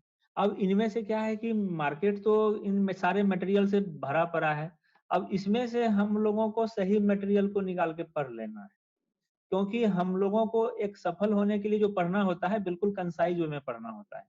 क्या पढ़ना है, हम एक बात आप सारे छात्र लोगों को बताना चाहेंगे, क्या पढ़ना है ये जानने से ज़्यादा ज़रूरी है कि क्या नहीं पढ़ना है। तो क्या नहीं पढ़ना है ये हमको जिस दिन पता चल जाएगा उस दिन हम सफल हो जाएँगे और क्या पढ़ना है वो हमको पता चल जाएगा और हम बहुत ही कम समय में सफल हो जाएँगे। जो पहले के छात्रों ने पूछा कि हम कैसे फर्स्ट चांस में सफल हों, तो ये उनके लिए बहुत अहम बात होगी कि क्या नहीं पढ़ना है ये भी आपको जानना है। तो ये हम लोग करेंगे कि जब करंट अफेयर्स का है, जैसे द हिंदू न्यूज़पेपर बहुत ही ऑथेंटिक है। आप द हिंदू न्यूज़पेपर को पढ़िए, उससे जो आपको मटेरियल मिलेंगे बहुत अच्छा करंट अफेयर्स का होगा। और आप न्यूज़ चैनल कोई एक, जैसे राज्यसभा चैनल को सुनिए, उसके जो न्यूज़ कंटेंट होते हैं बहुत अच्छे होते हैं। आप उसको अगर एक बार दिन भर में कभी भी सुन लीजिएगा जो न्यूज़ का है, उससे आपको, और उसपे बहुत सारे स्पेशल टॉपिक पे चर्चाएँ भी होती है। हमारे देश के बारे में चर्चा, हमारे विदेश के बारे में, बहुत सारे अलग-अलग टॉपिक पे। तो थोड़ा-सा उसको अगर आप सुनेंगे तो बहुत सारा जानकारी आपका बढ़ेगा। तो एक आप न्यूज़पेपर द हिंदू इन सबको पढ़ सकते हैं और एक बार कभी भी न्यूज़ सुनिए राज्यसभा चैनल पे, वो बहुत अच्छा रहेगा आपका। और कोई भी एक मैगज़ीन, क्योंकि आप जिस माध्यम में हैं, आप अंग्रेजी माध्यम में हैं, तो जो विज़न का है मैगज़ीन अच्छा होता है। और अगर आप हिंदी माध्यम में हैं, तो जो दृष्टि का है वो अच्छा होता है। या आप खुद भी आकलन कर सकते हैं। ऐसा, ये मेरा कोई निर्णय नहीं है, ये मेरा सलाह है। आप अपने से भी आकलन करिए इन सारे मैगज़ीन को देख करके, अपने माध्यम के मैगज़ीन को देख करके। कि महीना में एक मैगज़ीन कोई लीजिए और उसका अच्छा से अध्ययन कर लीजिए और न्यूज़पेपर एंड न्यूज़ चैनल जो मैंने आपको बताया, उसका थोड़ा-सा अध्ययन रखिए। जी, धन्यवाद सर। जो अगला प्रश्न है सर वो अंकिता कुमारी जी का है जो कि झारखंड से हैं। उनका क्वेश्चन है सर कि जैसे कि हम लोग जब यूपीएससी की तैयारी करते हैं, जी। तो उस समय पे ऐसा होता है कि बहुत सारे एग्ज़ाम्स की वैकेंसीज़ भी आती रहती हैं। तो क्या हुँ, हुँ। हमें सिर्फ़ और सिर्फ़ यूपीएससी पे फ़ोकस्ड रहना है या फिर मुझे अल्टरनेटिव जो हमारे पास ऑप्शंस हैं, उनको भी एक्सप्लोर करना है? तो ये थोड़ा हाँ, कन्फ्यूज़न होता है स्टूडेंट्स में। बिल्कुल, बिल्कुल। जब हम यूपीएससी की तैयारी कर रहे होते हैं, तो साथ ही साथ बहुत सारी वैकेंसीज़ भी आती हैं, जो कि मन जाता है कि चलो कोई न कोई एक नौकरी ले लें। देखिए, इसमें 2 बातें होती हैं। अगर आपके इकोनॉमिकल बैकग्राउंड जो है, अगर अच्छे हैं, आपको लग रहा है कि मैं जो है सस्टेन कर जाऊँगा, हमारा पीछे से बैकअप है कि अगर मैं किसी विकल्प को चुने बिना यूपीएससी के लिए 1, 2 साल, 3 साल, 4 साल वेट कर सकते हैं, तो आप ज़रूर एक ही एग्ज़ाम को फ़ोकस करिए। लेकिन अगर जो आपको लगता है कि मेरा थोड़ा-सा इनसिक्योर है इकोनॉमिक बैकग्राउंड, तो आप वहाँ पे अगर आपको लगता है कि यूपीएससी के साथ देखेंगे कि एसएससी का भी वैकेंसी आ गया। तो अगर आपको लगता है कि नहीं हमारा जो है इकोनॉमिकल बैकग्राउंड सिक्योर नहीं है, तो आप वहाँ पे साथ ही साथ कोई वैकेंसी में अगर सफल हो जाते हैं, तो उस नौकरी को लेके फिर आगे भी कर सकते हैं। दोनों बातें हैं। आपके अगर आर्थिक रूप से आपको परेशानी नहीं है, तो आप सिर्फ़ एक लक्ष्य को रख के उसके आगे, उसके पीछे लगे रहिए। और अगर आर्थिक रूप से परेशानी है, तो जो भी कोई अगर एक सफलता मिलने के बाद आपको स्टेबिलिटी आएगी, थोड़ा-सा आप माइंड से भी रिलैक्स हो जाएँगे, जो आपका टेंशन है वो भी खत्म हो जाएगा। तो आप देखेंगे कि आप भी वहाँ से यूपीएससी कर लेंगे। क्योंकि आप इस बार का रिजल्ट देखिए, इस बार जो यूपीएससी की फाइनल रिजल्ट आई, 839 लोगों का जो आया था रिजल्ट फाइनल, उसमें से करीब 370 से 80 लोग, वो लोग क्वालीफाई हुए हैं जो कि पहले से किसी न किसी नौकरी में थे। वो पहला नौकरी उनका नहीं था। तो लगभग 400 आदमी ऐसे क्वालीफाई करते हैं, यानी 50% सीट वो एक्वायर कर रहे हैं जो कि पहले से कहीं न कहीं किसी जॉब में है। तो ये दोनों ऑप्शन आप अडॉप्ट कर सकते हैं, जो भी आपके सरकमस्टांस को सूट करता है। जी, धन्यवाद सर, आपने दोनों ऑप्शंस उनके सामने रखा है। जो भी हालात होंगे अपने पर्सन के अनुसार आप वो डिसाइड करें। आप अपने बैकग्राउंड को हमसे बेहतर जानते हैं, तो आप उसके बिल्कुल। अनुसार देखते हुए ही आप एक्सप्लोर करें चीज़ों को। और अगला प्रश्न है सर जी। यूपी से हैं पूजा जी हैं। इनका क्वेश्चन है सर कि हम जब सब्जेक्ट्स पढ़ते हैं, तो बहुत सारे सब्जेक्ट्स ऐसे होते हैं जिनका में हमारा जो इंटरेस्ट होता है वो बिल्कुल निल होता है, ज़ीरो होता है। कम होता है। लेकिन फिर भी हमें वो चीज़ें जी। पढ़नी होती है, तो फिर कैसे अपने अंदर में लाएँ वो चीज़ कि नहीं हमें इसे पढ़ना है और इंटरेस्ट कैसे जगाएँ खुद में? जी। देखिए पूजा जी, आपका प्रश्न बहुत अच्छा है और ऐसा होता ही है और ये हर लोगों के साथ होता है कि सारे सब्जेक्ट में हमारे इंटरेस्ट एक जैसे नहीं होते हैं। किन्हीं को हिस्ट्री में मन लगेगा, किन्हीं को पॉलिटी में, किन्हीं को ज्योग्राफी में, किन्हीं को फिजिक्स में, किन्हीं को केमिस्ट्री में, किन्हीं को बायो में, किन्हीं को इकोनॉमिक्स में, किन्हीं को सिर्फ करंट में, ऐसा हो सकता है। लेकिन हमारी ये कंपल्सन समझिए, मजबूरी है कि हमें हर सब्जेक्ट को इक्वली फोकस करना होता है। अब इस इंटरेस्ट को कैसे क्रिएट किया जाए?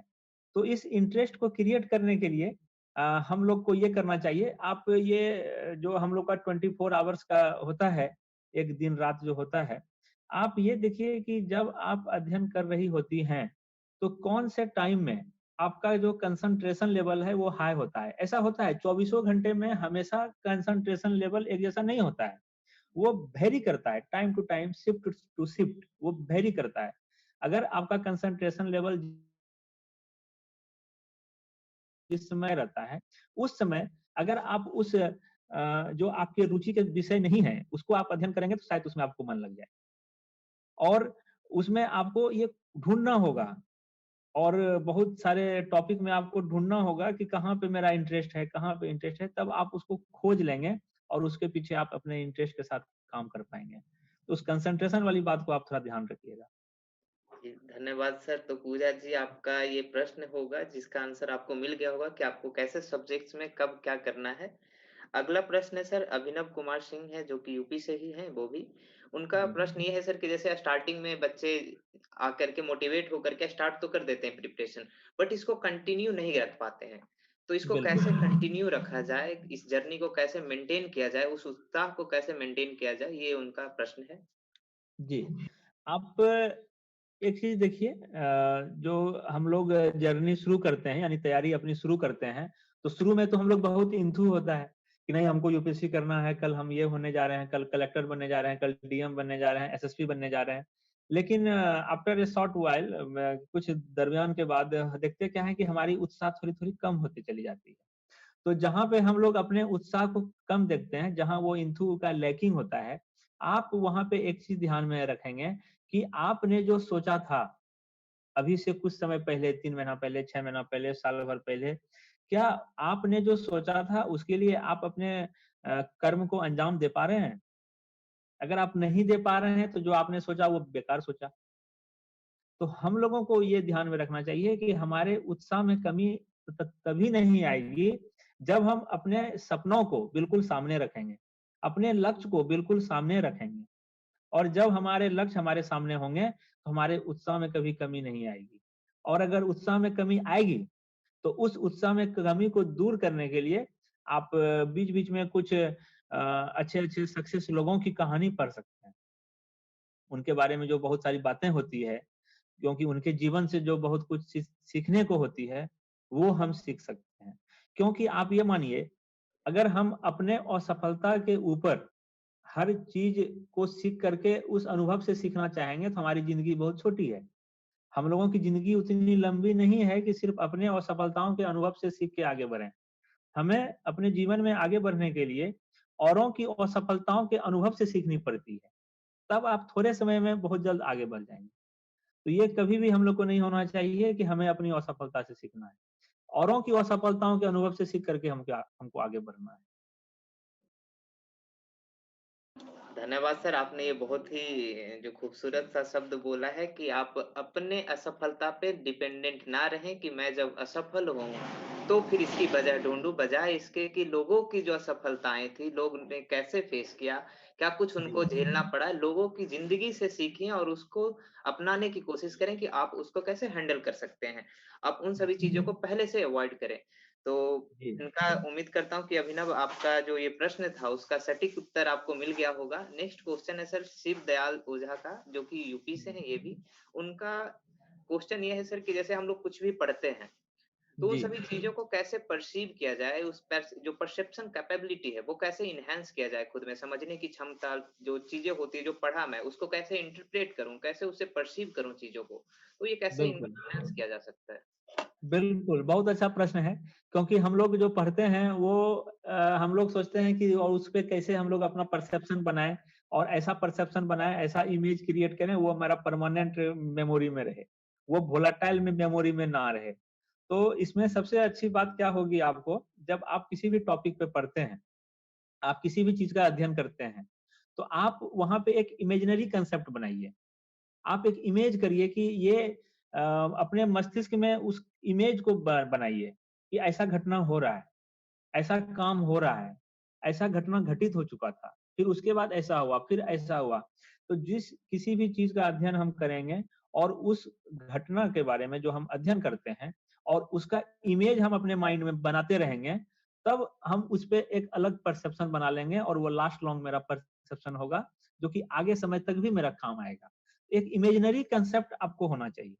हम लोग अगर भारत के स्वतंत्रता संघर्ष के बारे में पढ़ते हैं, अगर हम लोग मान लीजिए असहयोग आंदोलन के बारे में ही पढ़ते हैं, तो जब नॉन कॉपरेशन मूवमेंट 1920 में 1920 में शुरू होता है, तो हमको ये अपने माइंड में इमेजिन करना होगा कि उसमें गांधी जी ने ये डिसीजन लिया, क्यों ऐसा डिसीजन लिया।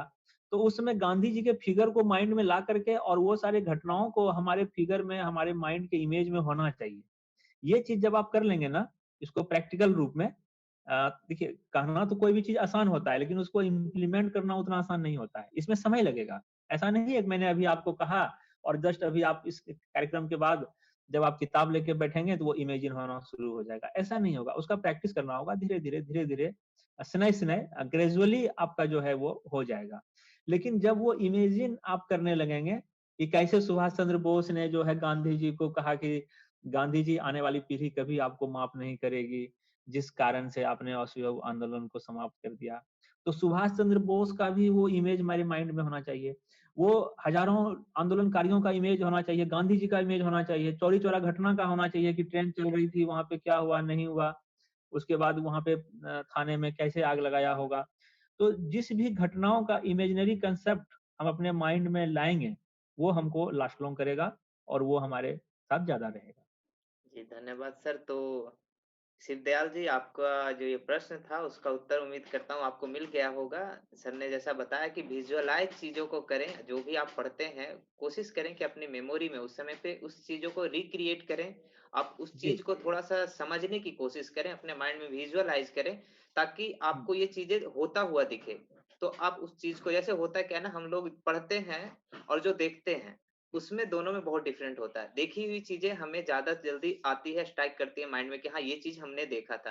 तो अगर आपने पढ़ा है, साथ में आपने विजुअलाइज़ कर लिया, तो आपके लिए वैसा ही हो जाएगा सीन कि आपने अपनी आँखों से देखा है वो चीज़।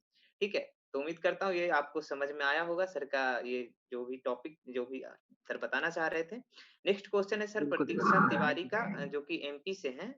इनका जी, क्वेश्चन है सर कि यूपीएससी की तैयारी, जैसे बहुत सारे स्टूडेंट्स ऐसे होते हैं जो कि अपने कॉलेज के दिनों से ही यूपीएससी की तैयारी करना चाहते हैं। तो उन बिल्कुल। सभी स्टूडेंट्स के लिए क्या आपकी सलाह होगी, कैसे वो यूपीएससी की तैयारी अपने कॉलेज के स्टडी को कंटिन्यू करते हुए कर सकते हैं? बिल्कुल। देखिए, जब ये बहुत अच्छी बात है कि जब हम यूनिवर्सिटी के कोर्सेज़ को कंप्लीट कर रहे होते हैं, कॉलेज में अपने डिग्री को ले रहे होते हैं, तो जब मेरा सेशन स्टार्ट होता है, तो अगर आप वहाँ पे ये डिसीज़न ले लेते हैं कि हमें यूपीएससी करनी है, ये बहुत ही अच्छी बात है। क्योंकि आपको पर्याप्त समय मिल जाते हैं कि आपके जब तक डिग्री कोर्स कंप्लीट होंगे, तब तक में आपके तैयारी का एक ऐसा लेवल आ जाएगा, जहाँ से आप रिज़ल्ट ओरिएंटेड हो सकते हैं। तो हम लोग जब पार्ट 1, पार्ट 2, पार्ट 3 जो भी हमारे सेमेस्टर होते हैं 1, 2, 3, 4, 5, 6 इस तरह से, तो हम लोग वो काम को करें और हम लोगों ने जो अपना ग्रेजुएशन में एडमिशन लिया, जिस कॉलेज में आपने लिया, वहाँ पे जो आपका सब्जेक्ट है, आप उसी व्यू से अपने सब्जेक्ट का चयन वहीं पे कर लीजिए। अगर आप कॉलेज के दिनों से ही सोच रहे हैं, जस्ट आफ्टर 12 आप सोच रहे हैं कि हमको यूपीएससी करनी है, तो जो ऑप्शनल आपको रखनी है यूपीएससी के एग्ज़ाम में, उस ऑप्शनल का चॉइस वहीं पे करिए और उस ऑप्शनल सब्जेक्ट को अपने ऑनर्स के सब्जेक्ट के रूप में रखें और उसके साथ वाले सब्जेक्ट जो समान अध्ययन के पार्ट होते हैं, उसको आप अपने सब्सिडियरी में रखें। अपने ग्रेजुएशन के पेपर में रखें और उसका जो आप समग्र रूप से थ्रू आउट सिलेबस कभी भी सजेशन पे मत जाइएगा। जो आपके यूनिवर्सिटी के सिलेबस हैं, आप अगर उस सिलेबस को पूरा करते हैं, तो आप उस ग्रेजुएशन के टाइम को, अपने डिग्री के टाइम को बहुत अच्छे से यूज़ करिएगा और जैसे ही ग्रेजुएशन कंप्लीट होगा, आप रिजल्ट ओरिएंटेड स्टूडेंट के रूप में वहाँ पे आएँगे सामने। जी, धन्यवाद सर, बहुत-बहुत धन्यवाद आपका, जो आपने ये बहुत ही बेहतर तरीके से उनके सवाल का आपने उत्तर दिया है। जी। अगला क्वेश्चन है सर तस्वीर का, जो कि झारखंड से हैं। इनका क्वेश्चन है सर कि जैसे आउट ऑफ द बॉक्स जो थिंकिंग की ज़रूरत होती है यूपीएससी एग्जामिनेशंस के लिए, ऐसा नहीं है कि आपको बस कुछ चीज़ें हैं, बस उसमें कंटेंट होके आप रह जाएँ। तो ये जो जी, आउट जी। ऑफ द बॉक्स थिंकिंग होती है, बहुत सारे स्टूडेंट्स ऐसे होते हैं जो कि जिनका कॉलेज लाइफ मतलब जो कॉलेज का होता है, वो काफ़ी बेहतर कॉलेज होते नहीं हमारे, खास करके अगर यूपी, बिहार, झारखंड की बातें करते हैं। तो वहाँ जी। पे out of the box thinking हमारे जो कॉलेजेस हैं, वहाँ पे दिखाई नहीं जाती है। तो हुँ, हुँ। यूपीएससी के ज़रूरी है, तो उसको कैसे किया जाए? कैसे क्रिएट किया जाए? अपने आप में out of the box thinking कैसे लाया जाए? बिल्कुल सही। देखिए, ये एकदम बहुत ही ये व्यक्तित्व का बात है। ये पर्सनैलिटी की बात है कि आउट ऑफ बॉक्स आप कैसे सोच सकते हैं। तो जैसा कि मैंने आपको शुरू में कहा था, बी पॉजिटिव और हमेशा ये कोशिश करें कि हम औरों के लिए कैसे यूज़फुल हो सकते हैं। अगर मेरा जीवन किसी औरों के लिए यूज़फुल होता है, इन सब चीज़ को जब आप अपने जीवन में लाएँगे और अपने से जब बाहर निकल के किसी औरों के बारे में सोचना शुरू करेंगे, हमारे इर्द-गिर्द, हमारे परिवेश में, हमारे चारों ओर समाज में जो घटनाएँ होती हैं, उसके बारे में सोचना शुरू करेंगे और अगर कोशिश करेंगे कि हम उसमें क्या सहयोग कर सकते हैं, अगर किसी की परेशानी को दूर करते हैं। जैसे कि कुछ इकोनॉमिक सिनेरियो अभी चल रहा है कि अभी डाउनफॉल चल रहा है। तो आप क्या सोचते हैं कि इस विपरीत परिस्थिति में कैसे इकोनॉमी को अपलिफ्ट किया जाए? बेरोज़गारी बढ़ रही है, तो आप क्या सोचते हैं कि आपके लेवल से क्या इनिशिएटिव होना चाहिए था? क्या एंटरप्रेन्योरशिप होना चाहिए था जिससे कि आप बेरोज़गारी दूर करने में सहायता कर पाइए? तो कुछ भी घटना ऐसी जो होती है सामाजिक हो, आर्थिक हो, सांस्कृतिक हो, धार्मिक हो, राजनीतिक हो, जो भी होती है, उस घटने से अपने आप को जोड़िए और उस घटना से अपने आप को जोड़ के आप देखिए कि आप वहाँ पे रह के क्या निर्णय ले सकते थे और क्या वेलफेयर के लिए, बेटरमेंट के लिए आप काम कर सकते थे। तब देखिएगा कि आप आउट ऑफ बॉक्स सोचना शुरू कर देंगे और वो फिर आपके यूपीएससी के एग्ज़ाम के लिए जो इंटरव्यू होती है, आपके पर्सनैलिटी की जो टेस्ट होती है, उसके लिए आप एकदम सटीक बैठेंगे। जी, धन्यवाद सर। तो तस्वीर जी, कुल मिलाकर यही है कि आप उस सिचुएशन में क्या कुछ आप कर सकते थे। अपने अपने तरफ से आप क्या सोचते हैं उस सिचुएशन में, वो आप सोचने की कोशिश करें, फिर बाद में आप देखें कि आप कहाँ तक सही थे। ये आपको इम्प्रूव करने में भी मदद करेगी, ठीक है? लास्ट प्रश्न है सर, जो कि भारती राणा जी का है यूपी से। इनका प्रश्न और पहले था, बट क्षमा चाहेंगे भारती जी से, क्योंकि ये आईबी के बारे में है कि क्या है इन्वेस्टिगेशन ब्यूरो के बारे में कुछ बता दें आप, क्योंकि आप उसके जी। पार्ट रह चुके हैं, तो ये उससे उनके बारे में जानना चाहते हैं। जी। देखिए हमारे भारत की जो इंटेलिजेंस डिपार्टमेंट है, आपको बता दें कि हमारे भारत के अंदर में 4 इंटेलिजेंस डिपार्टमेंट वर्क करती है, जो कि भारत सरकार की होती है, भारत सरकार के अंदर में होती है। पहला तो रिसर्च एनालिसिस विंग होती है, जो कि रॉ के बारे में आप लोग जानते ही होंगे। वो कैबिनेट सेक्रेटरी के तहत वहाँ से वैकेंसी आती है और रॉ लोगों को क्या होता है कि भारत के बाहर के देशों में रह करके इंटेलिजेंस वाला काम करना होता है, वहाँ के इंफॉर्मेशन को लेकर के हमारे कंट्री में देना होता है। दूसरी इंटेलिजेंस ब्यूरो है, रॉ के बाद आईबी आती है। इंटेलिजेंस ब्यूरो रॉ की अच्छा एक चीज़ और यहाँ पे बताना चाहेंगे कि रॉ में अगर आपको जॉब लेनी है, तो रॉ की जो जॉब है, वो डिफरेंट डिफरेंट सोर्स है, जैसे कि एक पीएमओ से वैकेंसी आती है कभी-कभी, कैबिनेट सेक्रेटेरिएट से वैकेंसी आएगी, डेप्यूटी फील्ड ऑफिसर करके, उसमें आप जा सकते हैं सीधे। और दूसरा कभी-कभी क्या होता है कि आईबी से भी कुछ वैसे-वैसे अच्छे-अच्छे ऑफिसर को चुन करके वहाँ भेजे जाते हैं। आईबी का काम होता है जो इंटेलिजेंस ब्यूरो के रूप में जाना जाता है, आईबी का काम है भारत के इंटरनल सिक्योरिटी के बारे में ख्याल रखना। रॉ देश के बाहर काम करती है इंटेलिजेंस का और आईबी हमारे देश में रह के काम करती है। हमारे बाउंड्री जो हैं इंटरनेशनल बॉर्डर जो हैं वहाँ पे भी रह के काम करती है और हर एक देश के हिस्से में रह के काम करती है। वहाँ से भी कुछ जो असामाजिक बैड एलिमेंट्स जो होते हैं, वो जो कुछ घटनाओं को अंजाम देने के बारे में योजना बना रहे होते हैं, उसके बारे में इंटेलिजेंस रिपोर्ट लेके भारत सरकार को या राज्य सरकार को या स्थानीय गव प्रशासन को अलर्ट करती है कि such type of incident is going to happen and be alert, है ना? इस तरह से जानकारी वो देती है। तीसरा हम लोग का जो इंटेलिजेंस एजेंसी है वो सीबीआई है, सेंट्रल ब्यूरो ऑफ इन्वेस्टिगेशन। हमारे ब्यूरोक्रेट्स में जो कुछ करप्शन होते हैं, उसके बारे में जाँच सीबीआई करती है। आए दिन आप देखते होंगे कि इस कांड में सीबीआई का जाँच हो गया, इस कांड में सीबीआई सुशांत सिंह ने सुसाइड किया तो उसमें सीबीआई का डिमांड कर दिया गया। तो यानी कि कहाँ पे जो हमारे इंटरनल जो कहते हैं ब्यूरोक्रेट्स में जो भी करप्शन होगा, उसके बारे में सीबीआई जाँच करती है। और हर एक राज्य का अपना इंटेलिजेंस होता है। जो हर एक राज्य का इंटेलिजेंस होता है, वो होता है सीआईडी। तो वो सीआईडी हर एक राज्य का अपना-अपना होता है। और आईबी में अगर आप अपॉइंटमेंट चाहते हैं, तो आईबी के अपॉइंटमेंट में आईबी में नौकरी लेने के लिए जैसे कि अलग से इंडिपेंडेंट वैकेंसी आती है मिनिस्ट्री ऑफ होम अफेयर से। अभी जैसे कुछ दिनों पहले आई थी इंटेलिजेंस ब्यूरो का ACIO 2 assistant central intelligence officer, वो ग्रेजुएट लेवल पे होती है और वहाँ पे maths, reasoning, GK, English in सब की एग्जाम होती है और एक इंटरव्यू होता है, उसके बाद फिर आपका नौकरी होता है और उसमें बस आपको इन्फॉर्मेशन गैदर करने होते हैं। क्योंकि ये मेरा पहला डिपार्टमेंट था जहाँ से मेरी नौकरी की जर्नी शुरू हुई, तो जहाँ तक ये जानकारी एक छात्र के लिए काफ़ी है। बाकी तो आप जब जॉइन करेंगे तो बहुत ज़्यादा चीज़ को शेयर नहीं करना होता है, वो फिर आप जी, जी, जानेंगे। जी। और सीबीआई में जो है आप एसएससी के तहत जा सकते हैं, स्टाफ सिलेक्शन जो बहाली निकालती है, उसमें सीबीआई के भी कुछ पोस्ट होते हैं, वो आप उसमें से जा सकते हैं। और सीआईडी में स्टेट पुलिस के वैकेंसी से आपको सीआईडी में भेजा जाता है। जैसे बिहार पुलिस अगर कोई एग्जाम कंडक्ट कर रही है सब इंस्पेक्टर के लिए, तो वहाँ से सीआईडी में देगा। झारखंड पुलिस कर रही है, उत्तर प्रदेश कर रही है, तो हर राज्य का जो पुलिस डिपार्टमेंट है, वो सीआईडी में अपने लोगों को डिप्यूट करती है। ओके, धन्यवाद सर, आप बहुत-बहुत धन्यवाद। सभी लोगों का प्रश्न जहाँ तक उनको पूछना था, मैंने आपसे पूछ लिया उनके तरफ से और उनके जी, जी। तरफ से सहृदय धन्यवाद सर, आपने बहुत ही बेहतर तरीके से उनके सभी सवालों का जवाब दिया है। उम्मीद करते हैं कि उनके जो भी सवाल थे आज के, वो फुलफिल हो गए होंगे, तो उनके तरफ से धन्यवाद और मैं चाहूँगा कि आगे की आपका जो है वो नीतीश सर आप कंटिन्यू करें। तो नीतीश सर आप हैं वहाँ पे? आप लोगों को भी मैं हूँ। धन्यवाद। सर बहुत अच्छा रहा है इस सेशन। सबसे पहले सर का धन्यवाद हम अपने जी, तरफ से धन्यवाद। करेंगे कि सर के पास गए और सर ने एक ही बारे में बोले सर ऐसा ऐसा करना है, हम लोगों का एक मंच है। सर ने तुरंत बिना देर किए बोले मेरी अनुमति रेडी है, लेकिन कल क्षमा चाहते हैं सर, हम व्यस्तता में बाहर रहने के कारण हमारी कार्यक्रम संडे को नहीं हो पाई। हाँ, कोई बात इसके नहीं, लिए कोई मुझे बात नहीं। खेद भी है। कोई बात नहीं नीतीश जी, देखिए हर काम का समय निश्चित रहता है।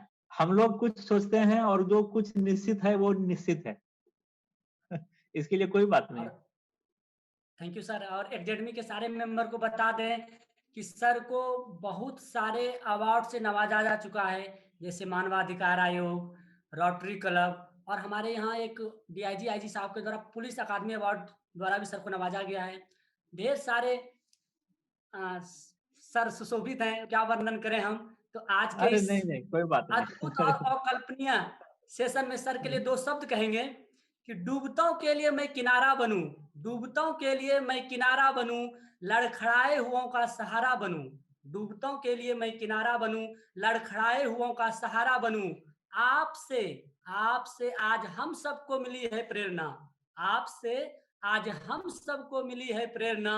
जिंदगी में कभी आप सा मैं बनूं, जिंदगी में कभी मैं आप सा बनूं। धन्यवाद। धन्यवाद, thank you. Thank you so much sir कि आप आए, कि बहुत-बहुत वो धन्यवाद। स्टार्टिंग से जैसे मैंने बताया कि बाकी स्टूडेंट्स को हम अपने स्टूडेंट्स को बताना चाहेंगे सर के बारे में थोड़ा सा, क्योंकि जब मैं सर से पहली बार आप मिला था तो कोई होता है ना कि जब आप किसी इंसान से मिलते हो तो आपको एक तरह का फील आता है, या तो आपको लगता है कि पॉजिटिव लगता है, कि कभी कभी किसी इंसान से लगता है कि बहुत निगेटिव है, कैसा आदमी है। तो जब मैंने सर से मिला था तो उस समय सर का ऑरा आप यकीन मानो इतना ज्यादा स्ट्रांग है कि वो किसी को भी सम्मोहित कर लेंगे, मतलब अपने बात से, अपने पर्सनालिटी से। और यहाँ पे जो भी 1-1.5 घंटे जो आप लोगों से सर रूबरू होकर के सर ने बात किया, तो डेफिनेटली आप एनालिसिस कर पाओगे कि स्टार्टिंग से एंड तक जो जिस तरह से सर ने अपनी सारी बातें रखी है, तो सर के पूरे पर्सनालिटी को आप अच्छे से आप पहचान लिए होगे कि इसमें पहला चीज कि सर का हार्ट तो डेफिनेटली बहुत ही प्योर है, पहला चीज। दूसरा कि सर का जो अंदर से किसी किसी इंसान का व्यक्तित्व ना, सर के ऐसा है कि सर परोपकारी, मतलब दूसरों इंसान के लिए जीने का इच्छा वो सर के अंदर कूट कूट के भरा हुआ है। सर को अपने लिए कुछ नहीं चाहिए, वो चीज मैंने पहले भी देखा था और अभी भी देख रहा हूँ कि सर को अपने लिए कुछ नहीं चाहिए। सर ने अपना पूरा डेडिकेशन लगा दिया है सोसाइटी को और कंट्री को, और वो चीज ऐसे लोगों की एक्चुअली कंट्री में बहुत ज्यादा जरूरत है। तो आशा करते हैं कि ये जितने भी सारे स्टूडेंट्स होंगे सर से प्रेरणा लेकर के वैसा ही कुछ करेंगे जीवन में, तो आशीर्वाद का तो ऑब्वियसली आशीर्वाद के इंस्पिरेशन से एग्जाइडमी स्टार्ट हुआ, और आशा करते हैं कि आशीर्वाद और एग्जाइडमी के इंस्पिरेशन से लेकर के बाकी लोग भी जो हैं वो थोड़ा बहुत कुछ करेंगे अपने समाज और कंट्री के लिए। सो सारे मेंबर्स का कनेक्ट होने के लिए बहुत बहुत धन्यवाद, और सर आपका फिर से धन्यवाद कि आप बहुत ही अच्छी तरह से अपनी बातों को रखा, और आशा करते हैं कि इस तरह से बीच बीच में आप मार्गदर्शन करते रहेंगे। So thank you so much sir. हमेशा जब भी मेरी जरूरत होगी, अब मैं आऊंगा, जब भी मेरी जरूरत होगी आप बताएंगे, और हम सारे छात्र के लिए हमेशा तैयार हैं 24/7। आप बिल्कुल क्योंकि छात्रों की जो सफलता है ना, वही मेरे जीवन को परिभाषित करेगी। बिल्कुल सर, बिल्कुल सर, इसीलिए वो सब मैं चीज देख हमेशा के तैयार रहूंगा। थैंक यू सर, जी thank you so much everyone, and thank you everyone, thank you sir, good night sir, thank you thank sir, you. Thank you thank you, जी शुभ रात्रि, good night, Shivratri, take good care. Night. God bless you, take care. to change your